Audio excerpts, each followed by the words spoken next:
haven't seen you guys play a lot this year, but I don't remember using the press that much that you used to be known for pressing all the time. Is this, you felt you had to do that to win this Hey, game? something had to jump start it. We did everything we could. It was just probably just seemed to be so slow, pushing the ball down the floor late, just a step late. The 55 will kick it either one of two things. Either A, it pumps things up and you score real quick, but it takes so much out of you that that we have resisted actually using it. We've got a lot of different things that we can do defensively, but there was no choice. You know, with the lead, I think we were down by 14 points or something like that, and that's a quick way to get an easy layup. And aside from that, we felt that they would have some problems against the press. So that was key, but we just struggled offensively, and it wasn't just that we struggled. I thought that they did a great job defensively. They had our numbers, and they were attacking. What I haven't seen is guards attacking at will. We've been able to control everybody else, but not them. I thought that they went straight down the lane, and for whatever reason, we went away from principles. We'll get it back. We'll be all right. So we basically didn't give them a chance to come down and do what they had been doing at the beginning of the year. At the beginning of the game, they were bringing it down, attacking us, and we had no answer for it. We had none. Best way for us to handle that is to go ahead and press them, and then not let them get to that position. And they were most times giving it up before they even got into the attack position. CC, I mean, you guys were struggling offensively. Did you feel the pressure? I mean, obviously they turned the ball over, but did that help you guys get in a rhythm to get some quick baskets and easy shots and free throws to get you jump started offensively, as Coach said? Yes. You see more of a trying to score more. I think you had a career high tonight. Was it something you thought, okay, let me try to get some baskets because no one else is putting the ball in the hole tonight? I was just thinking to attack the basket, try to draw fouls, get to the free throw line.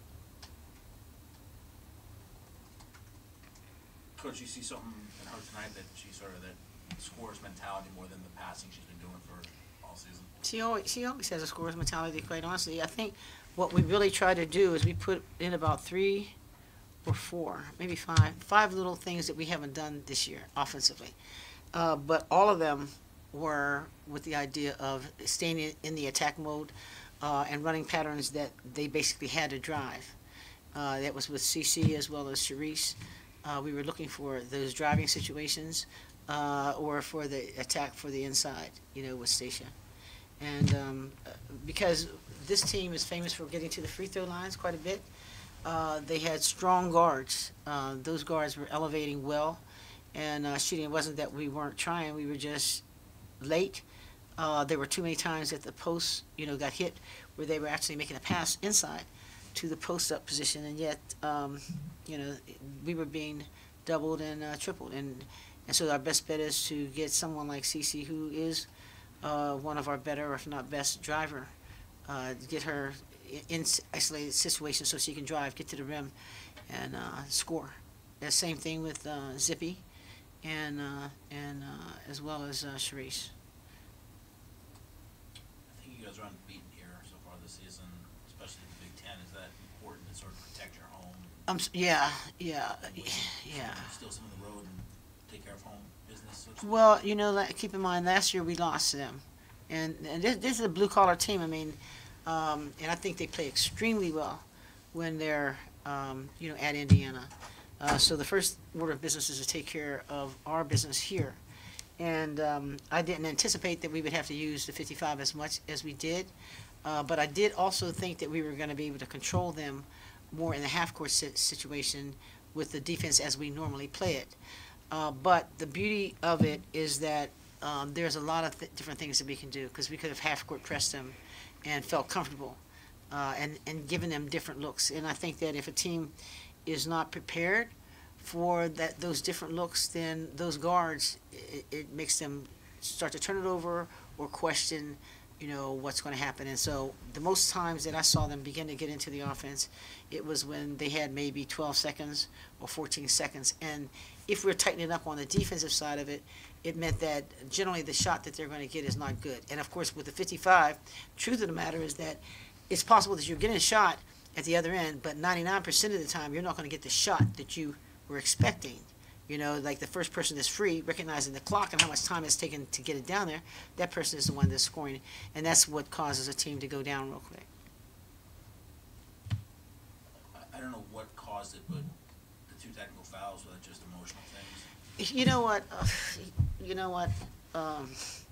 Let me say something. It would be different if they were taunting, but I don't believe. First of all, I know that didn't happen. It's just the excitement. You're like, for example, with a T-Baby, once she scores, this is what she does. She's just gonna go bang, and she's like, what the heck is wrong with that? If you ever played sports, that's just normal. And that's what bothers me. So for us to pick up technicals that quick, she does this every time she scored, because we were having a hard time in scoring. When we finally scored it, she didn't say anything to anybody. She just started clapping like, and the next one, Cherise was excited about the execution, and so she was happy. Yes, she jumped up. What are you talking about? That's crazy. So and the lesson learned from this is that, can you imagine that if we have to deal with that at our place, can you imagine what's going to happen somewhere else? If we have any times that we lose possessions, that is, that we're not doing the best thing that we possibly can with the ball. And so the name of this game right now, as I was sharing with our team, is that we just need to refocus, because I thought that from the beginning until we got into some real good competition, we got to the point where we weren't fouling as much. Before we were fouling more than any other team in the Big Ten. We were doing a great job. I think that we understand defensive rotation extremely well. And it felt good. We weren't turning the ball over. We cut it down. We were getting it in that 10, 11 range, maybe 12 at most. And what's important is that you have to know who you are. When you're out of sync, the team should feel that. I can feel it. And it's important that the team recognizes that we're on a roll. It feels good when it swings. You know what I mean? Versus, it's choking and we're chugging along the way. And we just need to do that a couple of times. But this was the kind of game that we needed certainly here. And hopefully we can use that because at times we weren't nearly as calm as we need to in terms of the value of the possession. And that's the name of the game, winning and losing. Yes, Coach. What did you say to the team at halftime after the slow start in the first half? It wasn't so much what I said as much as it is we changed defenses, and it was good that we did, because the people that were in were ready to try to. We'd gone on what 12, 14 points, and that particular defense is the most aggressive defense in the country. I think anybody who's played against it knows that. It's just that I hesitated to do that because, as a rule, you have to play 5 for really, 3 or 4 or 5 minutes really hard. Then you got to take them out, and another group has to come in. But one group is going to, let's say both groups can execute defensively, but both groups are not going to necessarily execute the same offensively, and in particular, with us, going for specific hits, because we weren't able to get into a, what do you call it? We weren't able to get into a flow with what we call continuity offenses. So we had to basically go to quick hits.